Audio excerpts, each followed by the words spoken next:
Espero que no se trabe de nuevo. Eh, pero bueno, ya estamos grabando. Entonces, bueno, acuérdense bueno, la lectura de hoy era, digamos, esta continuación del libro de Ingeniería Constitucional de Sartori, pero pues esta vez con el tema del semipresidencialismo, ¿no?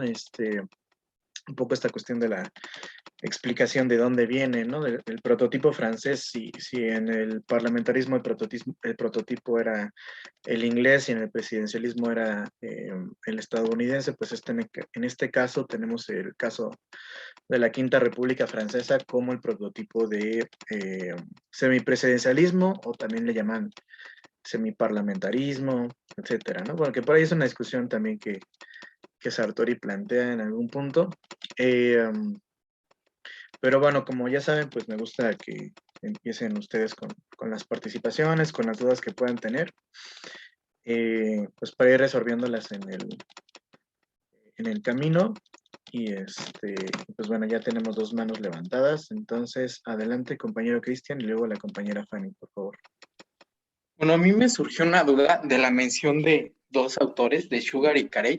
Primero los menciona cuando critica la clasificación que ellos hacen de los sistemas semipresidenciales, siendo que Austria, Islandia e Irlanda pues no deben de estar dentro de esta clasificación y da una justificación. Posteriormente los vuelve a mencionar diciendo que fueron uno de los primeros en desarrollar investigaciones sobre los sistemas semipresidenciales y como que hacen una subclasificación en parlamentarismo presidencial y presidencial parlamentario, algo así, en donde en el primero predomina el ministro y luego en el segundo el presidente y así. Todos los autores, después de estos dos y de Sartori, continúan la misma línea de concebir que mientras que exista la autoridad dual o bicéfala, no importa que predomine uno sobre el otro, o a medida de ello, hay algunos otros autores que, al igual que estos dos, hayan hecho un tipo de ramificación de los sistemas semipresidenciales. Esa es mi duda que se generó ahí. Ok, Gracias. muchas gracias. En realidad es que ya todos siguen la línea de Sartori, ¿no? O sea, si se acuerdan, en la lectura pasada, Sartori hacía mención sobre que no había que ponerse a inventar nuevos sistemas como nada más porque de repente este tenía cierto matiz y este otro tenía cierto matiz. Entonces vamos a inventarnos un nuevo nombre medio estrambótico, ¿no? Eh, y lo que propone Sartori es más bien encontrar aquellos elementos que sean comunes a todos estos, digamos, a todos los sistemas parlamentarios, a todos los sistemas presidenciales, y lo mismo con el sistema semipresidencial, ¿no? Él está en contra de ponerse a inventar e inventar sistemas diferentes, porque dice que entonces no hay una comprensión real de lo que estamos hablando, ¿no? Y en vez de ponernos a inventar cosas a partir de las diferencias, mejor veamos qué es lo que tienen en común para entonces definirlas, ¿no? Entonces, realmente es que los autores a partir de Sartori siguen mucho esta línea de Sartori. Eh, Al menos a mí no me ha tocado leer autores digamos, más actuales que se pongan ahí como a experimentar que el sistema premier presidencial y presidencial parlamentario y esta cuestión, ¿no? La forma en la que Sartori lo va a explicar, sin tener que inventar su nombre estrambótico, pues es esta cuestión de que el sistema semipresidencial pues funciona como un péndulo, ¿no? Que puede ir de un lado para otro, sin dejar de ser el mismo sistema presidencial, el mismo sistema político, ¿no? De repente puede ser que el primer ministro tenga preeminencia, puede suceder que sea el presidente, de acuerdo a los propios resultados por ejemplo, electorales, a cómo se conformó, por ejemplo, el Parlamento, etcétera, etcétera. Entonces, de estas cuestiones va a depender si va a ser el primer ministro quien tenga preeminencia o va a ser el presidente, ¿no? Entonces, yo creo que es lo más digamos, lo más sencillo y lo más aceptado el planteamiento de Sartori, ¿no? En general. No sé si eso resuelva un poco tu pregunta. Sí, está bien, gracias. Vale, gracias. Compañera Fanny, luego el compañero Ortega, por favor. Buenas tardes, profesor. Hola. Bueno, pues en esta lectura, Sartori nos explica esa duda que tenía la clase pasada acerca de, pues, a qué se refería el semipresidencialismo, ¿no?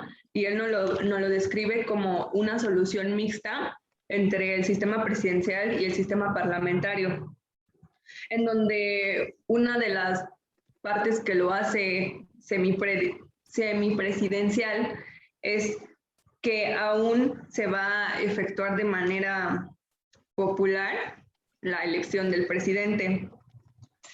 Y bueno, dentro de su explicación nos dice que va a funcionar como esta duarquía de los poderes del presidente y del primer ministro. Y a mí me llama la atención que en esta explicación también, bueno, me confunde un poco el hecho también de que nos dice que el hecho de que sea un sistema semipresidencial no quiere decir que no pueda caer en el estancamiento como lo ha caído el sistema presidencial y el parlamentario por separados. Y también nos explica que hay como ciertas definiciones que han dado algunos autores y él discrepa totalmente con Duverger, quien nos dice que el semipresidencialismo es esta alternación, en todo caso, del sistema presidencial y del parlamentarismo, pero más bien nos dice que realmente no es así, que es como una oscilación en donde esto no tiene que ser diferente, sino tiene que seguir siendo lo mismo para que se considere como esto.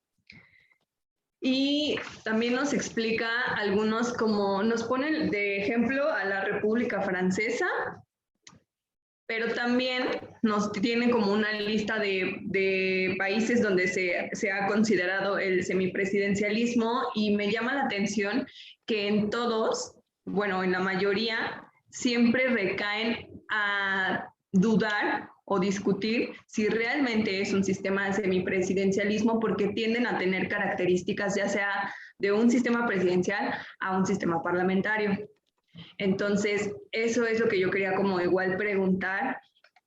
No, más bien creo que no hay como un sistema semipresidencial totalmente puro, porque por lo mismo de que es una combinación de ambos, pues no es como tal, como una estructura rígida, sino todo lo contrario, es flexible. Entonces, son propensos pues de llegar sí, pues, ¿cómo decirlo? A sufrir las mismas cosas que han sufrido los anteriormente dos sistemas, las mismas crisis. Sería eso. Ok, muchas gracias, compañera. Y claro, o sea, todo lo que dices, pues tienes razón. Sobre todo esta cuestión de la oscilación, ¿no? Precisamente es la idea del péndulo, ¿no? O sea, que va oscilando de esta manera y que por eso no podemos, como hacen algunos autores de los que se queja el propio Sartori, decir que de repente uno es una cosa y de repente es otra cosa el mismo sistema político, ¿no?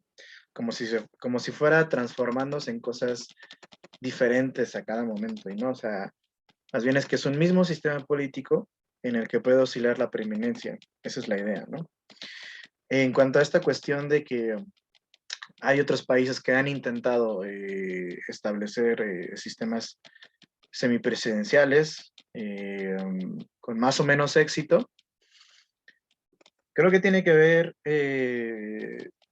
desde mi perspectiva con la cuestión, como ya les platicaba la clase pasada, con la cuestión del semipresidencialismo francés, de que el presidencialismo francés no es una cosa planeada, no es una cosa que ellos hayan buscado, sino que les salió, determinado por un contexto específico, ¿no? Sobre todo por la por la propia figura de Charles de Gaulle, que ya les había mencionado.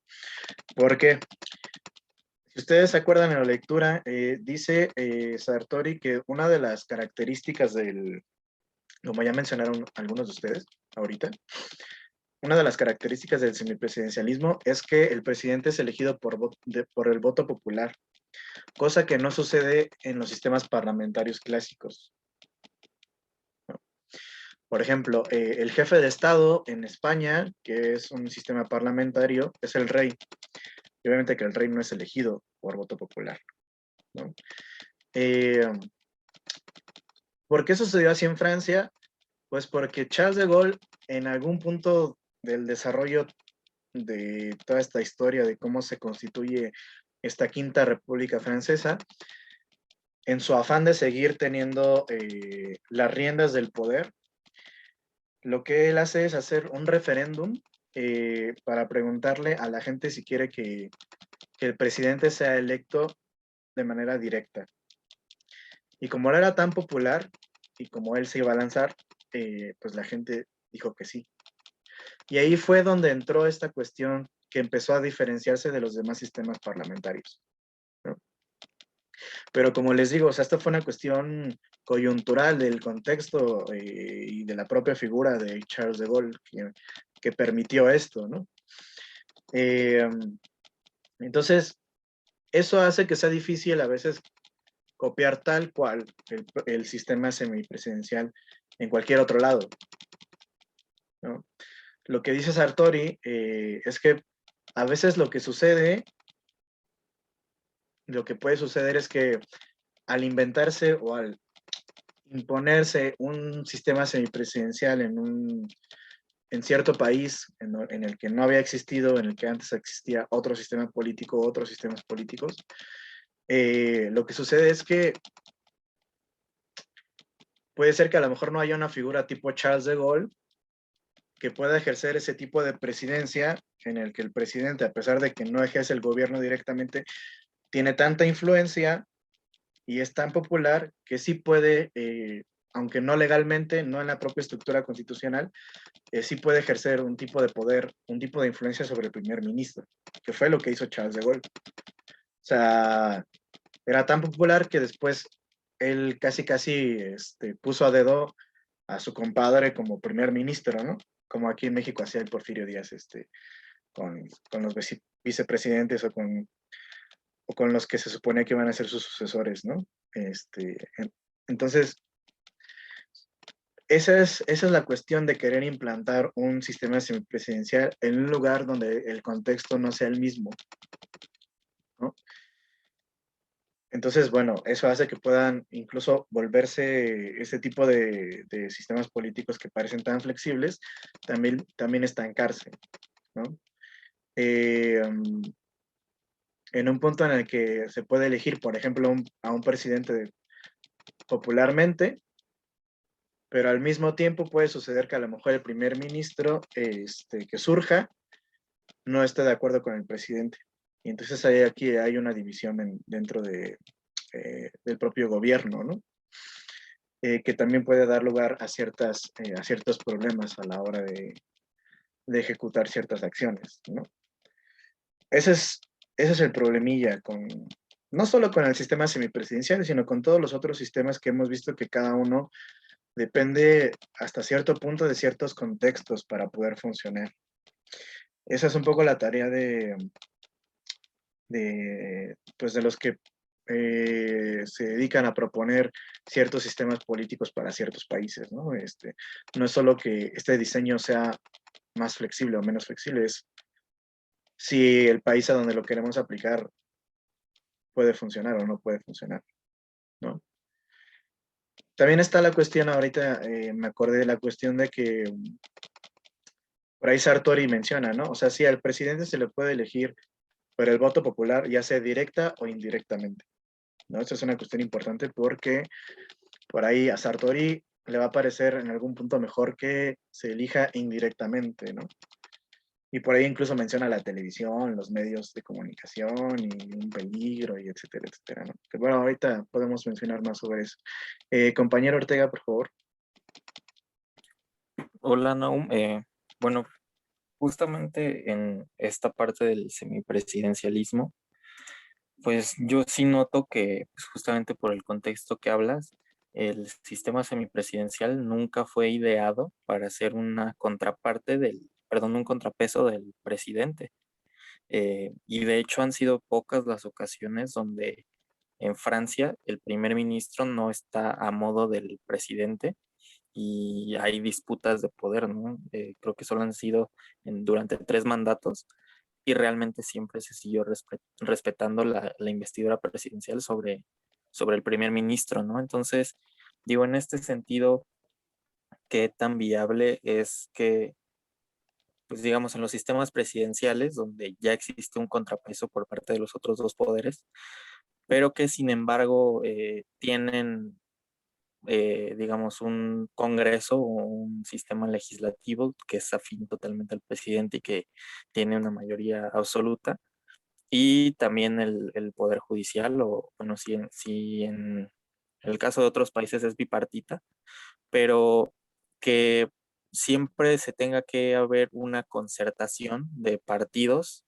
para gobernar, como lo llegaron a plantear, por ejemplo, en España, ¿no? Con el golpe del 23F, que digamos la idea general era que sí, el presidente, creo que era Calvo Sotelo, tuviera ahí su figura, pero que hubiera ministros del Partido Comunista, que hubiera ministros de los franquistas, y digamos de esa manera poder integrar una visión más completa en el gobierno.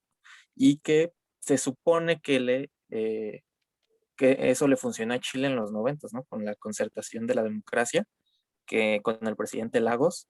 Entonces, ¿qué tanto eso podría, digo, para mí es una idea mucho más factible, pero qué tanto eso violaría la consigna de respetar la voluntad popular, ¿no? Donde si la gente eligió a un presidente de un partido y eligió en el legislativo a un partido por mayoría absoluta, ¿por qué poner gente de otros partidos en los ministerios, ¿no? Sobre todo en ministerios importantes, ¿no? Como en trabajo, economía, gobernación. Entonces, pues digo, para mí sí es importante que haya un contrapeso, pero es difícil cuando pues estas ideas chocan con las de la democracia pura, ¿no? El problema es que precisamente no vivimos las democracias occidentales no son democracias puras, ¿no? Al menos no al estilo, por ejemplo, clásico ateniense. Lo vamos a ver en las próximas lecturas. En la de, en la de Benjamín Arditi y en la de Philip Schmitter, un poco revisando la historia del liberalismo representativo. Si uno se mete un poco a revisar esta historia, pues lo que va a ver es que realmente los liberales nunca fueron, o en principio no eran demócratas. Siempre estuvieron en contra, por ejemplo, al principio, durante la Revolución Francesa, en contra, por ejemplo, del voto universal. Quienes podían votar eran nada más los que tuvieran cierta riqueza, ¿no? O que fueran dueños de tierras, etcétera, ¿no? Lo mismo ocurrió en Inglaterra cuando se empieza a formar el Parlamento y cuando pueden ser elegidos ciertos representantes. Solo pueden participar de esta elección de representantes, pues aquellos que tengan una cierta riqueza, ¿no? Entonces, realmente es que la democracia liberal, o sea, liberalismo y democracia no han ido de la mano e incluso son contradictorios en muchos sentidos. Pero ha sido a través de distintas peleas y distintas luchas que los liberales han ido cediendo paso a ciertas demandas, ¿no? Políticas y a ciertos derechos, a la concesión de ciertos derechos políticos a las grandes masas. Por ejemplo, los primeros partidos políticos eran partidos de notables, o sea, eran élites, ¿no? No eran, y los que participaban pues eran unos pocos, no eran los grandes partidos de masa de principios del siglo XX, ¿no?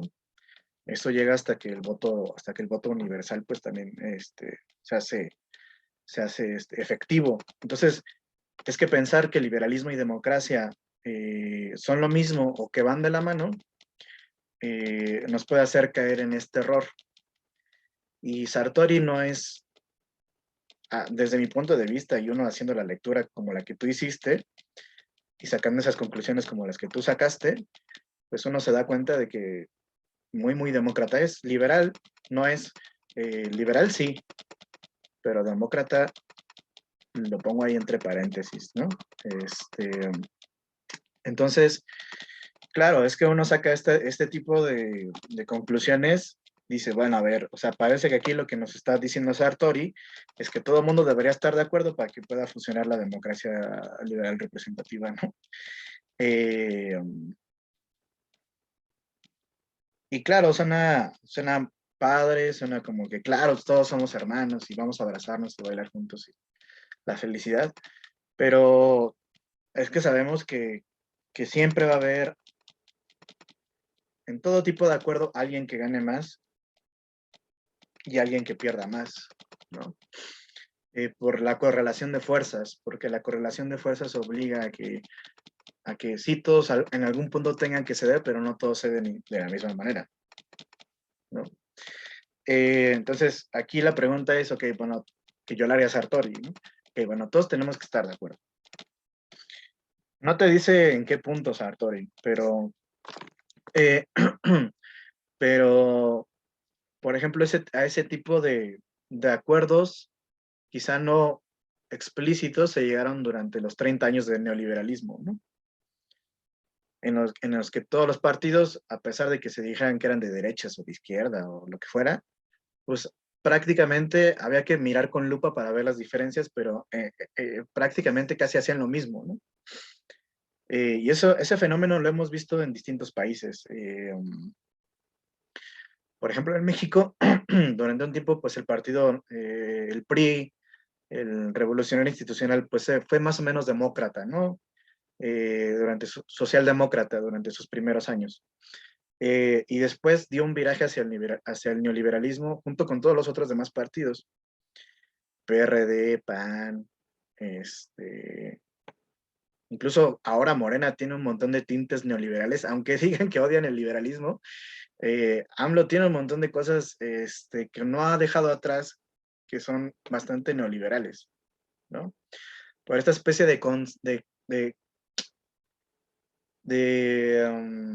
¿cómo llamarlo? Como del tener que estar todos de acuerdo, pero que es un tener que estar todos de acuerdo a fuerza, porque hay ciertas fuerzas del mercado que te obligan a tener que hacer ciertas cosas, a no poder meterte, por ejemplo, con ciertas élites económicas, como creo que a lo mejor en un principio AMLO hubiera querido o hubiera pensado, pero luego ya se dio cuenta que no podía hacerlo y ahora ya es súper amigo de Slim y de otros personajillos así, ¿no? Entonces, fue una especie de acuerdo a fuerza, ¿no? En España sucedió lo mismo. Por ejemplo, el Partido Socialista Obrero Español fue uno de los que allá, como aquí en México, Miguel de la Madrid y Salinas de Gortari vendieron un montón de empresas del Estado y privatizaron un montón de empresas y hicieron el Estado más pequeño. Allá en España quien hizo esto fue el Partido Socialista, imagínense. Durante cierto tiempo en Inglaterra, bueno, en Gran Bretaña, gobernaron los conservadores y luego ganó Tony Blair, que se supone que era laborista, pero llevó a cabo las mismas políticas económicas que los conservadores, ¿no? Entonces, ese es el problema de la democracia representativa liberal, que te obliga a tener que estar de acuerdo casi a fuerza, ¿no? El problema que creo que Sartori no ve es que dentro de la propia política, dentro del propio sistema político, pues como ustedes ya vieron en su clase pasada, supongo, este esquema de David Easton, ¿no? Donde está el sistema político y llegan influencias desde fuera que tratan de hacer que el sistema político dé ciertas respuestas a sus demandas, pues las élites económicas hacen eso. Entonces, creo que esa es una parte que Sartori no ve. Entonces, hay una correlación de fuerzas que obliga los sistemas políticos tengan que actuar de cierta manera y que no sean del todo autónomos, son relativamente autónomos. Yo no digo que tampoco quiero caer en el otro extremo de decir, ya ver, el poder económico lo domina todo, no. O sea, hay una relativa autonomía del poder político, pero eso también depende de la voluntad de los políticos, ¿no? De ser autónomos o de no serlo, ¿no? Y depende no solo de la voluntad de estos políticos, sino también de la correlación de fuerzas que haya, de los apoyos que puedan venir de fuera, del sistema internacional, de otros sistemas políticos, de otros estados-nación, etcétera, etcétera, etcétera, ¿no? Entonces, es muy complejo, muy, muy, muy complejo, porque el sistema político depende de otras fuerzas, depende de otras demandas y de otras ayudas que pueden venir del exterior, que no necesariamente son políticas, pueden ser económicas, sociales, no sé, por ejemplo, hasta, ¿cómo se le llama? Sanitarias, por ejemplo, ahora con toda la cuestión del COVID-19, pues también fue una especie de golpe contra los sistemas políticos que no necesariamente provino de una cuestión, digamos, de una voluntad humana, ¿no? Pero que sin embargo ha tenido un impacto en los sistemas políticos, ¿no? Entonces, todo eso es muy, muy complejo, ¿no? Sin embargo, sí pienso que los sistemas políticos liberales representativos, democráticos, tienen esos límites, ¿no? Lo vamos a ver también con Bourdieu, cuando él habla de que es necesario que cierta gente sea excluida de la participación política para que los sistemas políticos liberales puedan funcionar, ¿no? Y no es un error del sistema, no es una desviación del sistema, así funciona el sistema, o los sistemas liberales, los sistemas políticos liberales. Pero bueno, ya llegamos a esta parte. No sé si alguien más tenga alguna otra pregunta, alguna otra participación, alguna otra reflexión. No sé si así quedó un poco claro tu pregunta, compañero Ortega. Sí, sí, sobre todo pues esta parte del contexto mexicano, ¿no? O sea, la verdad, ¿qué diferencia habría si la Secretaría del Trabajo se la dan al PAN, que estaba ofreciendo un ingreso universal, ¿no? Como si fuera un partido muy interesado en la justicia social? Si a Morena le das la Secretaría de Energía, que quiere hacer refinerías, ¿no? Y quiere hacer grandes proyectos que no van con lo que está buscando la izquierda progresista de estos años, ¿no? Entonces, pues sí, yo creo que sí el caso mexicano es muy particular. Claro, y todo eso es parte del desdibujamiento de las ideologías, ¿no? O sea, los partidos te van a proponer lo que suene más bonito y lo que llame la atención de la gente. Si lo van a hacer, si pueden hacerlo, si tienen un proyecto para hacerlo, eso es otra cosa, ¿no? Ya habría que preguntarles directamente. Pero PAN, PRI, en otros países, PSOE, Podemos, el Partido Popular, en Inglaterra, los conservadores y los laboristas, o sea, es que fueron 40 años de neoliberalismo en el que se impuso una cierta ideología y que se desdibujó, ¿no? Por ejemplo, ahora en España, realmente el Partido Socialista, a ellos les hubiera encantado formar gobierno con los de Ciudadanos y no con los de Podemos, porque sabían que Ciudadanos iba a ir para donde dijeran, porque Ciudadanos es un partido que es de la ideología que haga falta hacer, ¿no? O era, porque ahorita ya con las últimas elecciones en Madrid parece que ya está a punto de desaparecer. Pero digamos, este desdibujamiento no es particular del sistema político mexicano. Se ha dado en todo Occidente. Entonces, tiene que ver con estas fuerzas externas a lo político que han obligado a que se tomen ciertas decisiones políticas y que han reducido la autonomía. No ha acabado con ella, pero sí reducido la autonomía de lo político hasta cierto punto, ¿no? Por eso, por ejemplo, en esta época surgen políticos al estilo, por ejemplo, de Donald Trump, ¿no? Que uno de los ejes centrales del discurso de Donald Trump era: acabemos con las élites económicas, ¿no? O sea, sonaba muy raro porque él era también parte de esta élite económica, ¿no? Que dejen de tomar las decisiones más importantes del país, ¿no? Que estas grandes empresas que se han ido fuera porque aquí no quieren respetar los derechos laborales y dar buenos salarios y se van a China, se van a México, a no sé dónde, vamos a obligar a esas empresas que vuelvan al país, ¿no? Era una de las cosas que decía Donald Trump, ¿no? ¿Qué significa todo este tipo de discursos también al estilo de AMLO, ¿no? Pues recuperar la soberanía y recuperar esa autonomía que ha perdido el Estado a lo largo de los años, ¿no? Que el Estado pueda también tomar decisiones importantes y que no todo se le deje al mercado. Y finalmente al mercado, los grandes poderes del mercado, nadie los elige, ¿no? Y ha sido un poco el discurso de muchos otros en otros países, por ejemplo, de Marine Le Pen en Francia, del Frente Nacional, que es por ahí medio de extrema derecha, pero que también decía, ¿no? Necesitamos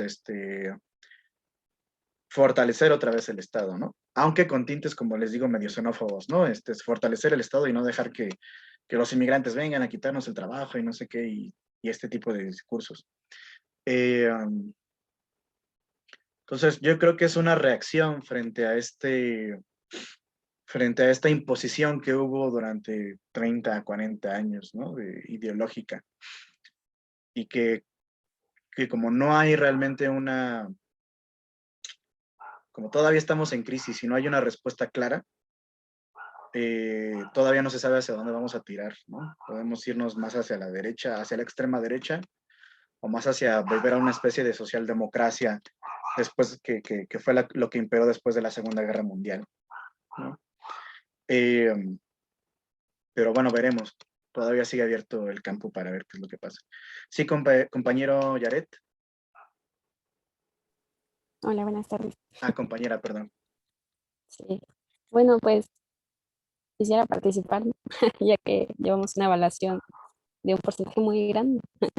Y con esto, Adelante, pues sí. quiero ver lo que leí yo o vi yo en la lectura. Cada quien yo creo que le entendió de su manera. Igual, yo me perdí de la clase pasada y pues ahora me trato de orientarme con lo que mis compañeros están diciendo.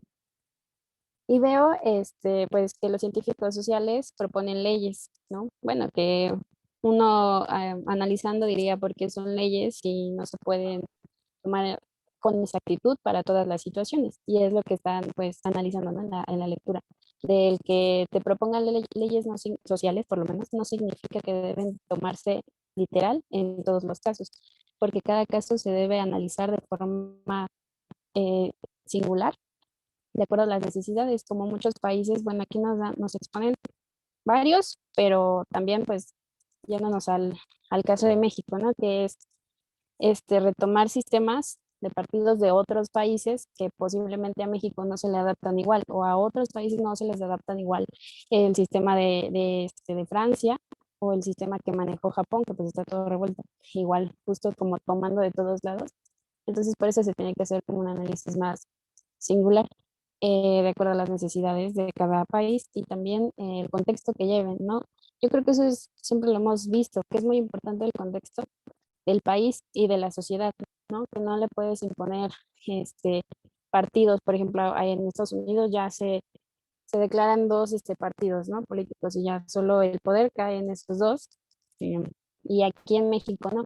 Entonces también es esa aceptación que se da a la gente a lo que tú le puedes imponer y no le puedes imponer, y a lo que está acostumbrado y a lo que no está acostumbrado, y también cómo se van a manejar esas fuerzas para que tengas autoridad o no autoridad, bueno, con tu población. Sí, esa es la idea de Sartori, ¿no? Que también vimos en la primera lectura, ¿no? Cuando leímos el de la política de Sartori, donde habla de la cuestión del método del científico político, ¿no?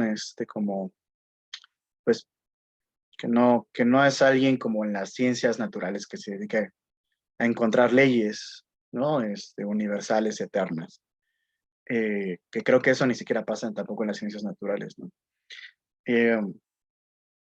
Sino más bien proponer, digamos, ciertos marcos, ciertos conceptos a partir de los cuales podamos tantear la realidad. Podamos acercarnos a la realidad, ¿no? Como los tipos ideales debe haber, ¿no? Que, que sabemos que en la realidad no se dan como tal, pero nos ayudan a ir tanteando la realidad para ir viendo cómo podemos agarrarla, desde dónde podemos agarrarla, ¿no? Eh, ese es el trabajo de cualquier científico social, ¿no? No somos nosotros,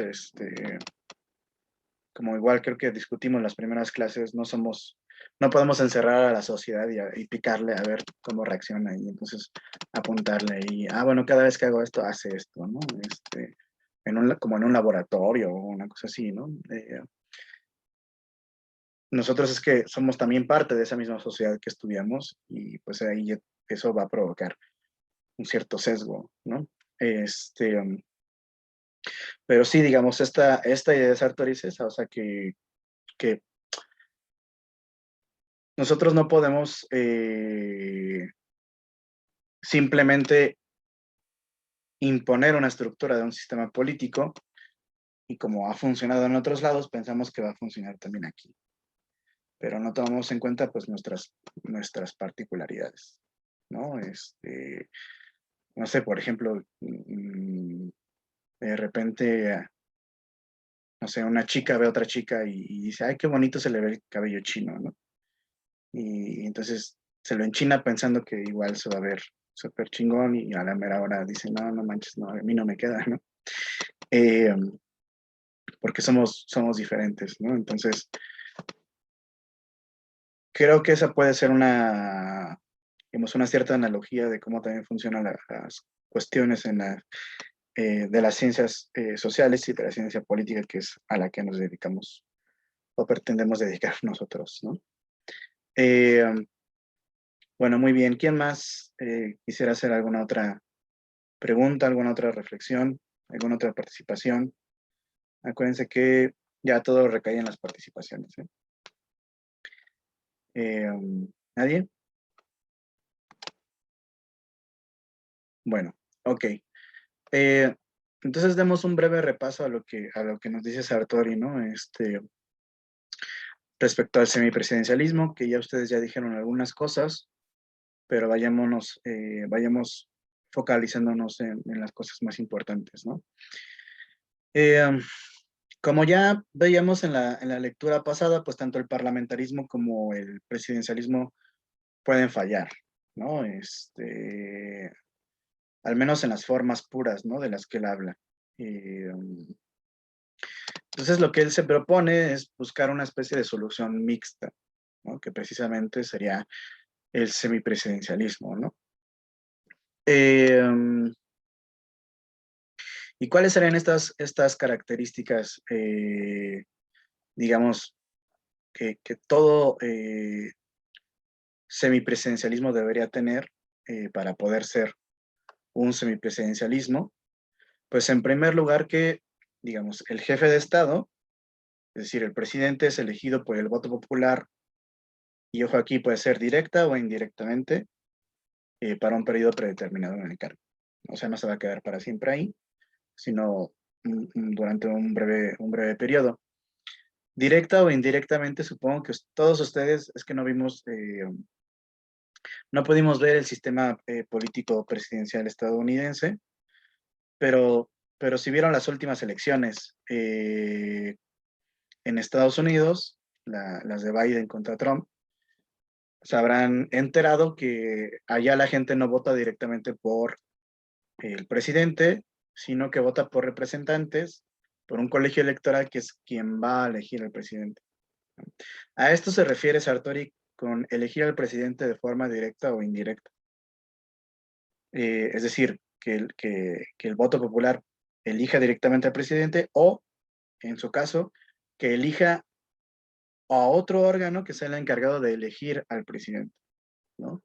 Esto lo inventaron los padres fundadores de los Estados Unidos porque muy demócratas no eran tampoco. Le tenían miedo a la gente a que votaran mal, ¿no? Era una de las cosas que decían los padres fundadores, entonces pusieron esta especie de filtro pues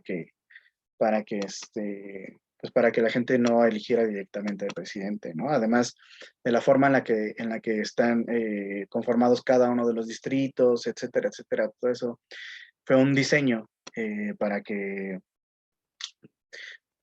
no se pudieran presentar tampoco lo que nosotros llamaríamos hoy populismos, ¿no? O sea, esta cuestión de que un candidato puede ganar todos los votos electorales de un estado, ¿no? Que cada estado tiene votos electorales y que ese número de votos electorales, el que gana se lo lleva todo, ¿no? Fue una forma de evitar ciertos fenómenos populistas, etcétera, etcétera, ¿no? Entonces a esto se refiere en esta parte. Bueno, la compañera Nancy Medrano dice que tiene una duda. Dice, yo tengo una duda. Aún no entiendo muy bien por qué se dice que la Gran Depresión termina finalmente con Weimar. ¿Cómo es que la afecta totalmente por el colegio? Ah, ok. La respuesta es por el colegio electoral del compañero Cristian. Bueno, como todos sabemos, la cuestión de la Gran Depresión pues fue una crisis económica, ¿no? Que afectó, digamos, la propia al propio sistema político inventado por los alemanes después de la Primera Guerra Mundial, que fue como dice Sartor, una especie de prefiguración de un sistema semipresidencial, ¿no? Pero, digamos, esta cuestión de la crisis de la Gran Depresión, una de las cosas que produjo fue la fragmentación, fue una gran fragmentación del Parlamento en Weimar, y a un gran descontento social, que después se transformó en un descontento político, que después terminó llevando a Hitler a convertirse en canciller, ¿no? Que allá la figura predominante es la de canciller, ¿no? Allá no tienen primer ministro, sino que lo que tienen es un canciller, aunque sí tienen un presidente también.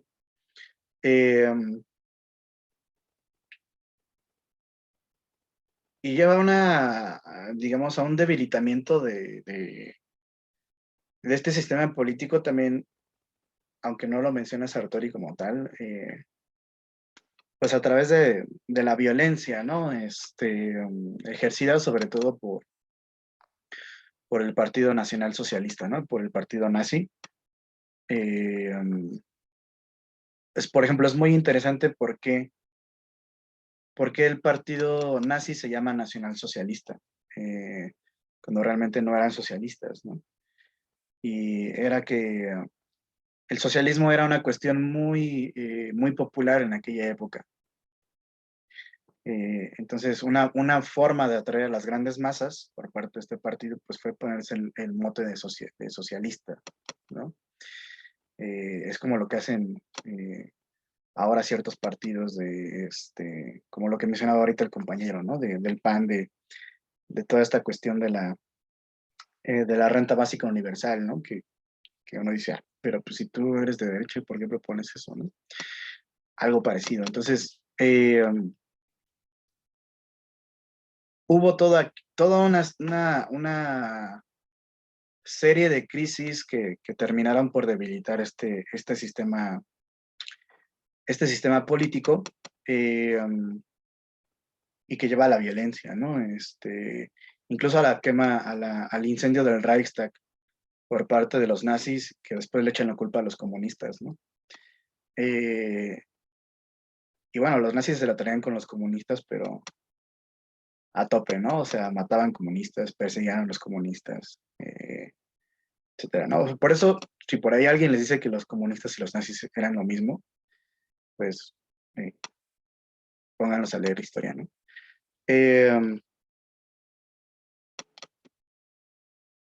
hay una película no sobre el nazismo precisamente, pero sobre cómo crece el fascismo en Italia, que después va a ser casi copiado de la misma forma en Alemania, ¿no? Eh, que se llama Novecento, que sale Robert De Niro y sale Gerard Depardieu. Es una película muy larga que dura, si no mal recuerdo, como 4 horas, una cosa así, pero es muy buena y te muestra toda esta cuestión de cómo los grandes terratenientes y los grandes empresarios empiezan a financiar eh, a Mussolini y a todos sus compadres, sus amigos, porque ven que el comunismo está creciendo mucho. Entonces empiezan a financiar a este movimiento, el movimiento fascista, para hacer un contrapeso con el comunismo. Y los fascistas, pues, dependen mucho de la violencia, ¿no? Para poder, pues, digamos, imponer sus ideas. O sea, es que ellos son, ¿cómo llamarlos? O sea, su ideología es una ideología mucho de la fuerza, ¿no? Incluso es una negación de la inteligencia o del intelectualismo, ¿no? O sea, tanto el nazismo como el fascismo, como el franquismo en España, odian a los intelectuales, ¿no? Los ven como mariquitas, débiles, ¿no? Y aquí lo que importa es la fuerza.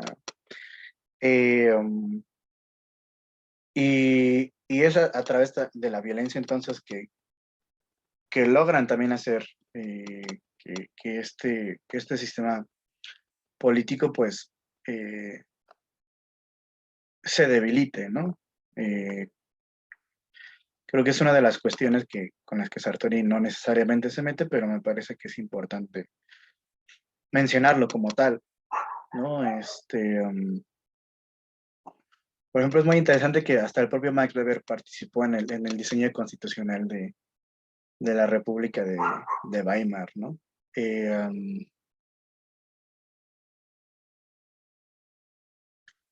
Pero bueno, creo que serían algunas de las respuestas, ¿no?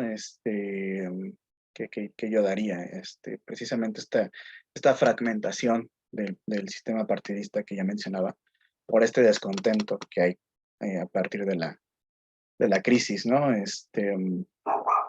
Que se da en Alemania y también que los alemanes están resentidos, ¿no? Por haber perdido la guerra, que después es lo que usa ese resentimiento Hitler para,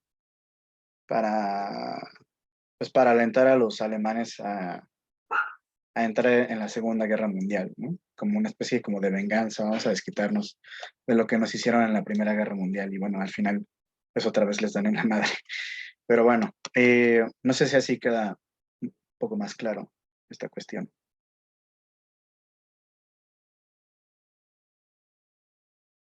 Vale, ok. ¿Alguien más tiene alguna otra duda?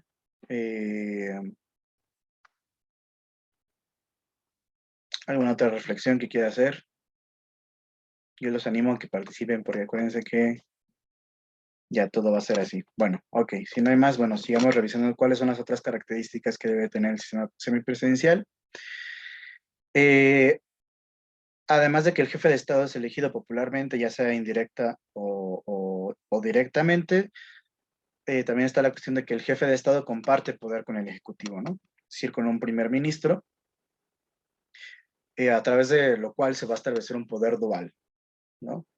Digamos, bicéfalo, en la que, digamos, alguno de los dos puede prevalecer, ¿no? A partir de ciertas circunstancias. Aunque constitucionalmente el presidente tenga solamente ciertas prerrogativas, de facto, al ejercer una influencia tan fuerte sobre el primer ministro, no hace falta que tenga prerrogativas constitucionales, sino simplemente decirle al ministro, haz esto o no hagas esto, ¿no? Para poder ejercer un poder más allá de sus prerrogativas originales, ¿no? O constitucionales. Sí, adelante, compañera Jessica, por favor. Bueno, yo tenía una duda en esta parte, porque la lectura nos menciona que un primer ministro sí puede anhelar a llegar a ser presidente en algún momento, pero creo que en la lectura no nos mencionan si el presidente puede, y después de ejercer su cargo como presidente, después llegar a o poder ser un primer ministro. Bueno, lo que pasa es que quizá no habría tanto interés por parte de un presidente de convertirse en un primer ministro, porque de facto quien tiene más poder pues es el presidente. Aunque constitucionalmente no sea así, en los hechos suele suceder así. Y como ya mencionaba hace rato el compañero Ortega, en Francia han sido pocas las veces en las que el presidente y el primer ministro son de partidos diferentes, lo que haría que entonces el primer ministro tenga mucho más poder que el presidente, ¿no? Esto casi no ha sucedido, por lo cual pues todo mundo aspira a ser presidente, ¿no? Y no a ser primer ministro como tal, ¿no?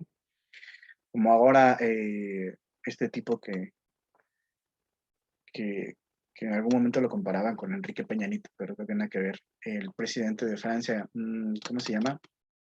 Se me fue su nombre ahorita. Que está guapetón también. Macron, Emmanuel Macron, exactamente.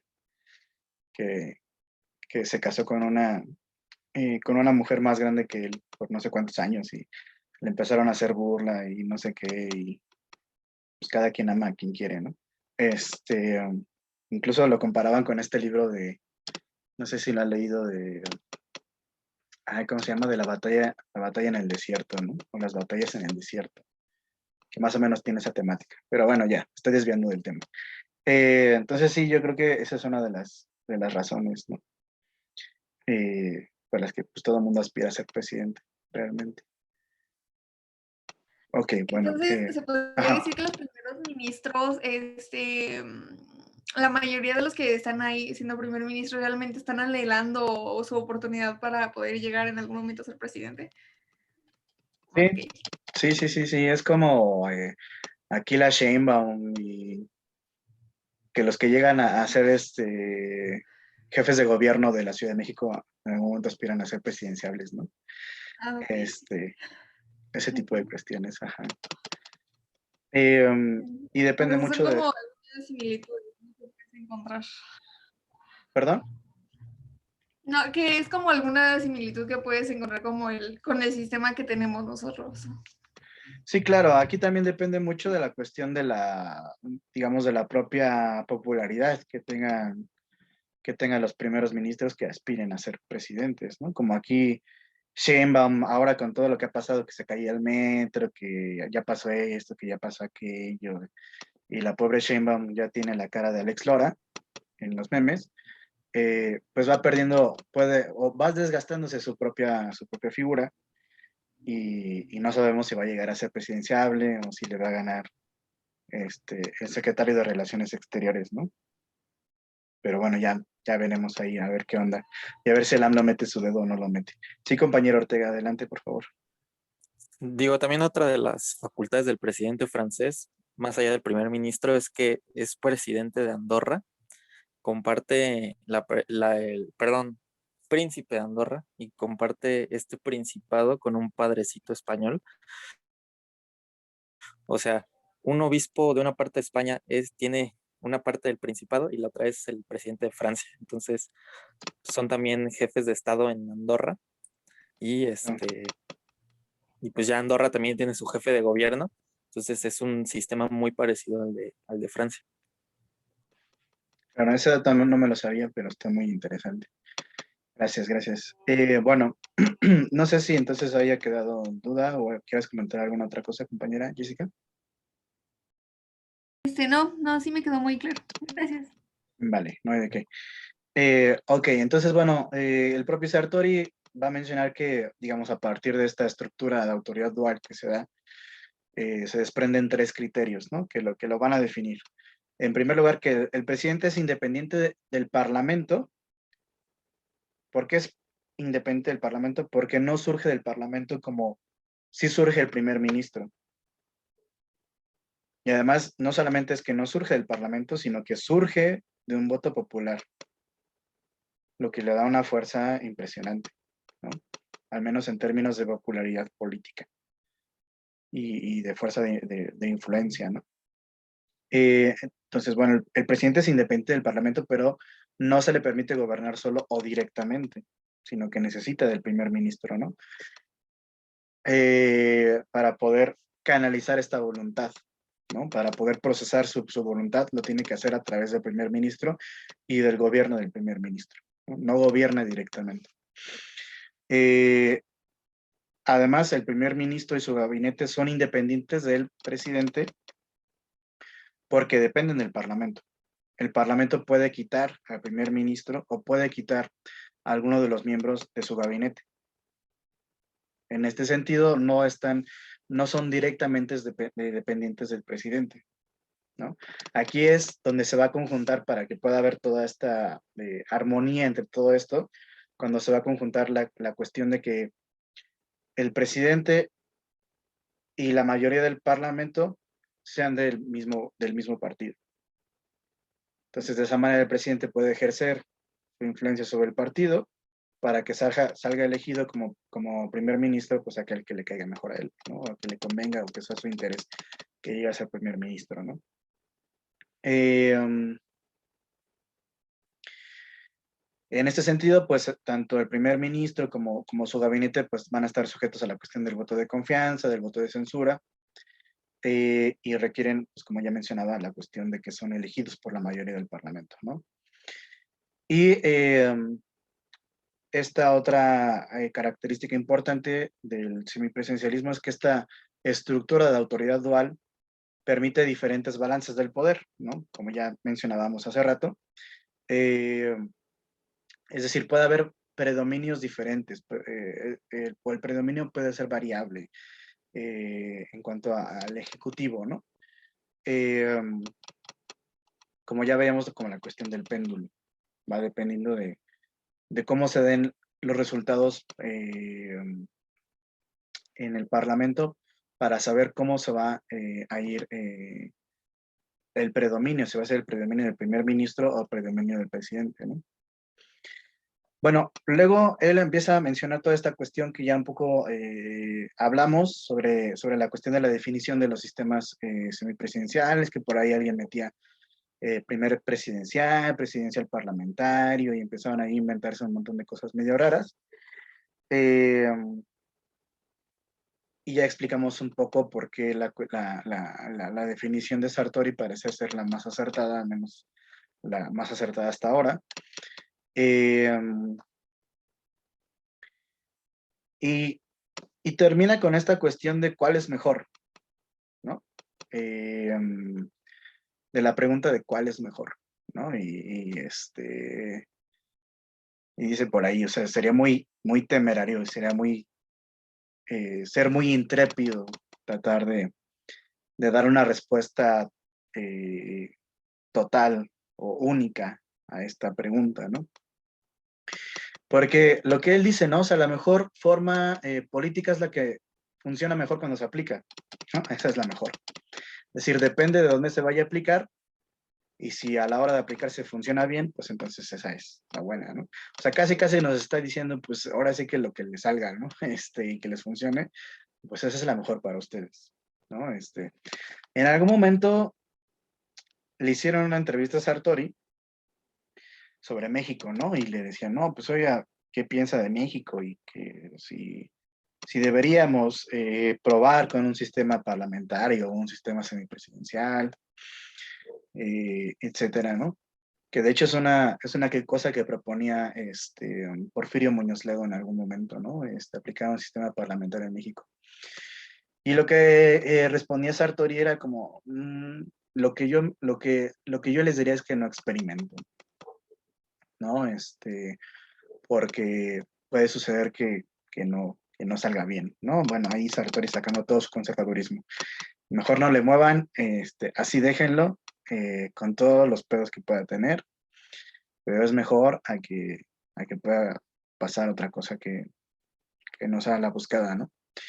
Entonces, él mismo admite que el contexto de cada uno de los países, pues es no se puede evadir, es una cuestión que no se puede evadir, ¿no?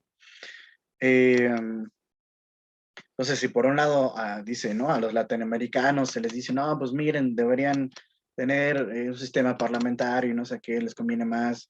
Y por otro lado se les decía a los franceses, no, pues abandónenlo, ¿no?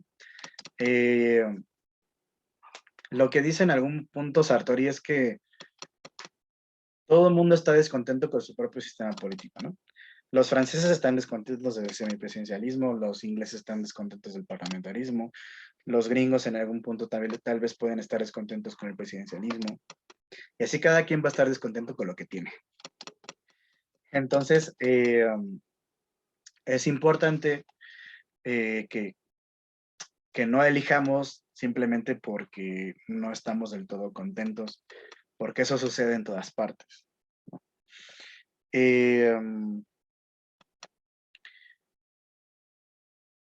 En conclusión, digamos, lo que diría es que, lo que diría Sartori, es que no es que el semipresidencialismo sea mejor, sino que para él, dice, es más fácil de aplicar, ¿no? Entonces, quizá por eso convendría más, porque es más difícil tratar de aplicar un sistema presidencial si el contexto no te da la pauta, ¿no? Y es más difícil aplicar un sistema parlamentario si el contexto no te da la pauta. Dice, quizás sería más fácil aplicar un sistema semipresidencial por la cuestión esta de que puede ser, de que el poder es pendular, ¿no? De que puede ser quizá en algún momento más parlamentario y quizá en algún momento más presidencial. De tal manera que la forma de aplicarlo pues no sea tan difícil, pero aún así pues él admite que sigue habiendo ciertos problemas dentro del sistema semipresidencial, que puede ser un sistema frágil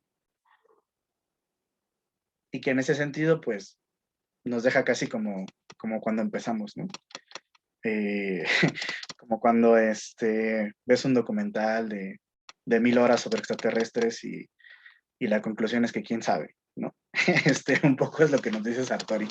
Pero bueno, yo creo que aún así, aún a pesar de que no nos da una respuesta cabal de cuál es mejor, precisamente las herramientas que él nos proporciona para poder evaluar cada uno de las estructuras sistémicas, pero no solo de las estructuras, sino de los contextos en los que se pueden aplicar esas estructuras sistémicas, pues creo que nos abre mucho más el panorama para poder nosotros evaluar cada uno de los sistemas políticos que vayamos a estudiar, que vayamos a analizar, incluso que podamos proponer en algún momento, ¿no? Si en algún país por ahí lejano, en una isla lejana, de repente quieren inventar un nuevo sistema político, ponerse un sistema político, porque recién llegaron ahí unos inmigrantes y quieren experimentar y necesitan un politólogo y los llaman, pues ya tienen una visión mucho más amplia, ¿no? Para poder evaluar la situación y qué es lo que podría convenir más de acuerdo a esta situación, ¿no? No sé entonces si hay alguna otra duda, algún otro comentario, alguna otra reflexión en torno a esto que quieran hacer. ¿Alguna queja, algún chisme que quieran contarme? ¿No? Bueno, pues entonces, ajá, a ver, ¿Qué tal te Cristian. fue con la vacuna? ¿Mande? ¿Qué tal te fue con la vacuna? Pues bien, ya estamos vacunados. Parece que hay todas las intenciones de volver en agosto a clases presenciales. No sé si vayan a querer, porque nada más nos están vacunando los profesores. No sé si ustedes como estudiantes vayan a estar dispuestos, porque pues, ustedes no tienen la vacuna y todavía pueden contagiar a sus padres o a otros familiares.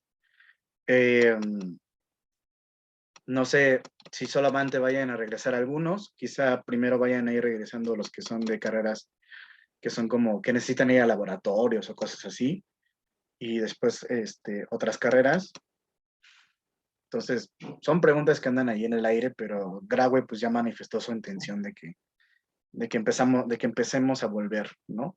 En agosto. Sí, compañero José Luis. Maestro, nada más pues una pregunta. Estaba yo leyendo en la mañana del periódico que se rumorea de una posible intención del gobierno de la Ciudad de México por regresar a clases presenciales a partir del 7 de junio. ¿Ustedes de parte de la universidad no tienen alguna información a este respecto o algo así? La verdad es que no, ¿eh? Bueno, no sé si algún funcionario de la universidad sepa algo, pero yo como profesor pues, no sé.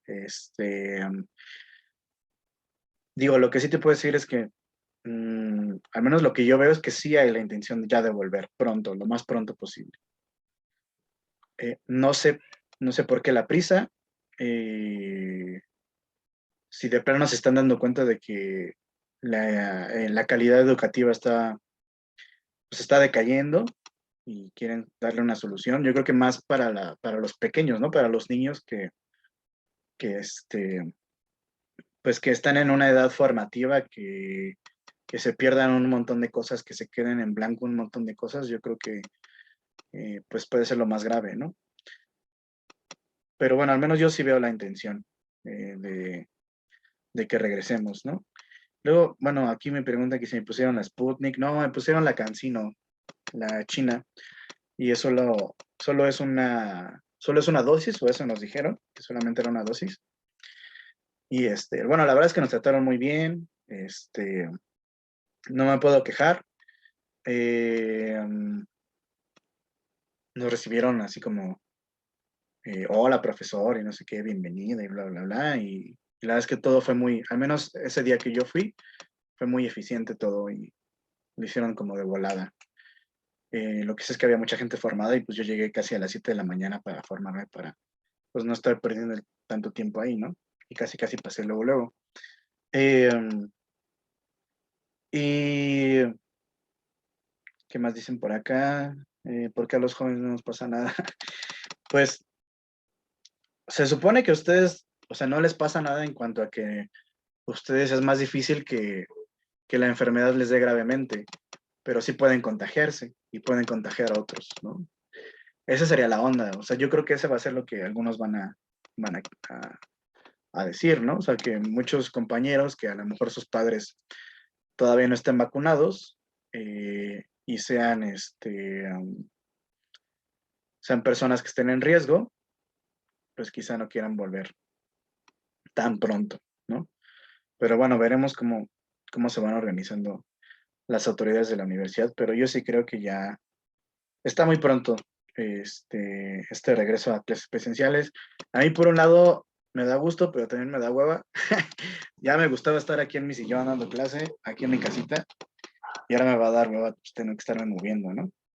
Pero, digo, por ese lado, pues no me late tanto la idea, pero por el lado de ya estar en presencial y de ya verlos así físicamente, verles las caras y platicar y todo esto, pues por ese lado sí ya hace falta, ¿no? No sé, como uno, pues como que se cansa de estar frente a la pantalla, ¿no? Y ustedes supongo que también. Entonces, pues sí ya dan ganas, ¿no? Porque aparte, digo, yo también soy estudiante y pues ya quiero volver, o quiero ver a mis compañeros del doctorado que ni he conocido porque empecé el doctorado estando en la pandemia. Digo, algunos ya los conocía de antes, pero pues ya quiero ir a tomar unas cervezas con ellos o algo así, ¿no? Que creo que también es una cuestión, de la motivación, parte de la motivación, ¿no? O sea, esta cuestión de la interacción con los compañeros y con las compañeras, no sé, mm, no sé, de repente como, ay, pues es que yo voy porque pues voy a ver a mi crush, ¿no? Aunque no me pele ni nada, pero pues con el solo hecho de verla o de verlo, ya soy feliz, ¿no? Y nada más por eso voy a la universidad. Y bueno, pues por lo menos que te sirva de motivación para estudiar, ¿no? Y pues sí, somos humanos y pues ese tipo de cosas nos atraviesan a huevo. Entonces, yo creo que ese tipo de cosas ya hacen falta y creo que está bien que ya volvamos, ¿no? Por ese sentido, pero por el otro de que otra vez vamos a tener que movernos distancias más o menos largas. Yo sé que algunos de ustedes vienen de lugares muy lejanos. Conozco compañeros que desde Catepec, rollos así, se echan pues bastantes horas, ¿no? En transporte público, pues ahí sí creo que es lo que no está tan chido. Pues no sé, ya que inventen algo para teletransportarlos, pero bueno, bueno, ese es el chisme de hoy. ¿Alguna otra pregunta, alguna otra duda antes de ir cerrando esta sesión de hoy? Ok, con relación a la lectura de Sartori, también mencionaba que los medios de comunicación influyen en las elecciones. Eso me parece importante que podemos visualizar con más precisión en la actualidad, y tiene mucha razón en que la propaganda influye en la perspectiva que tenemos de los políticos y lamentablemente es una imagen falsa que se comprueba en sus mandatos. Sí, sí y no. Hay muchos otros estudios sobre la influencia política de los medios de comunicación en los electores, y Sartori no fue el primero. Pero, como veíamos, ¿se acuerdan que una vez me preguntaron, uno de ustedes me preguntó que por qué casi ningún politólogo se ponía a estudiar toda esta cuestión de lo que sucede en las redes sociodigitales y lo político? Y que les respondía que pues es que sí hay gente que lo hace, pero casi todos los que lo hacen son comunicólogos. Pues aquí es la respuesta es muy similar. Sartori fue de los poquitos politólogos que se metieron a esta cuestión. Pero sí hay un montón de investigación de antes de Sartori que ya se había metido a este pedo de la influencia de los medios en las personas, ¿no? Creo que Sartori exagera un poco, porque creo que demoniza demasiado los medios de comunicación, a tal punto casi de decir que la gente que ve tele es idiota, ¿no? En algún sentido. Y eso me parece ya caer en el otro extremo, ¿no? O sea, tampoco es que seamos como ovejitas que seguimos cada pasito que nos indican a través de los medios de comunicación tal cual, ¿no? La cosa es mucho más compleja. Sí hay una influencia, pero también nosotros también podemos decidir, y digamos, nuestras ideologías, lo que nosotros pensamos, lo que nosotros esperamos de la política, también influye en cómo recibimos esos mensajes, en cómo los pensamos y en cómo interpretamos esos mensajes. Porque ningún mensaje por parte de ningún ente es un mensaje cerrado. Es decir, todos los mensajes son interpretables. Como creo que ya les había platicado alguna vez, ¿no? La comunicación plena no existe. Por tanto, un mensaje puede ser interpretado de distintas formas. Si hay una cierta clausura del mensaje que permite que su objetivo más o menos sea alcanzado, pero esa clausura nunca es absoluta. O sea, esa clausura del sentido de ese mensaje nunca es absoluto. Siempre se le puede dar otra interpretación. Siempre es posible un cierto margen de una interpretación alternativa. En ese sentido, pues, no somos la gente no es tan idiota nada más porque la televisión le dice que haga tales cosas, ¿no? Sino que también intervenimos nosotros de alguna forma en eso, ¿no? O sea, es como cuando hay malentendidos en las relaciones amorosas, ¿no? Es que tú me dijiste esto, sí, pero yo no quise decir eso, ¿no? Tú dijiste que me amabas, sí, pero tú me entendiste mal, no de esa forma, no sé qué, ¿no? Pues sucede lo mismo con los mensajes que nos mandan los medios de comunicación. Los vamos interpretando conforme a nuestra propia identidad, ¿no? A cómo hemos sido construidos nosotros, ¿no? Entonces, pero bueno, ya llegaremos a esta parte, les pasaré bueno, de hecho de una vez se los voy a mandar al grupo de Classroom. Es una conferencia de Pablo Iglesias donde precisamente habla de Sartori, y es en la presentación de un libro suyo que se llama Maquiavelo frente a la gran pantalla, que edita Acal, y creo que ya está descargable, ya pueden descargar, se llama Maquiavelo frente a la gran pantalla de Pablo Iglesias, donde él dice que digamos, el hecho de ver películas también nos puede enseñar sobre política, ¿no? Y por eso critica a Sartori, ¿no? O sea, esta cuestión de que no, pues todo lo que tenga que ver con lo que vemos en nuestras pantallas nos hace más idiotas, ¿no? Y Pablo Iglesias critica a Sartori y dice, no, o sea, podemos aprender también sobre de ciencia política a través de las películas. Entonces, bueno, se las voy a pasar, se las voy a mandar por Classroom. Si lo quieren ver, no es una cosa forzosa que lo vean, ni que me hagan nada con el video, ni un reporte, ni nada de eso. Pero si tienen curiosidad sobre profundizar sobre esta cuestión y ver a alguien que se atreva a criticar a Sartori, porque casi todo el mundo le lame el culo a Sartori, porque pues es como la gran leyenda Sartori, ¿no? Y son poquitos los que se atreven a tirarle un poquito de mierda. Entonces, bueno, se los paso por Classroom. Y bueno, ¿alguna otra cuestión que quieran mencionar? ¿Alguna otra reflexión? ¿Alguna otra participación? No. Bueno, ok, pues entonces vamos cerrando. Acuérdense de dejarme, si participaron, déjenme su nombre aquí en el chat. Y bueno, los que vayan a hacer su participación por correo electrónico, pues me lo mandan por correo electrónico, ¿vale? Y bueno, hasta aquí le dejamos. Cuídense mucho. Nos vemos la próxima semana. Que tengan un buen fin de semana. Y chao. Bye, bye.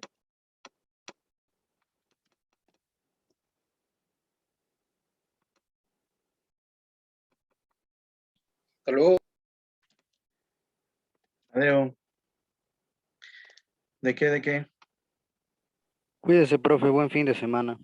Igualmente. Hasta luego, profe. Igualmente. Bye, bye.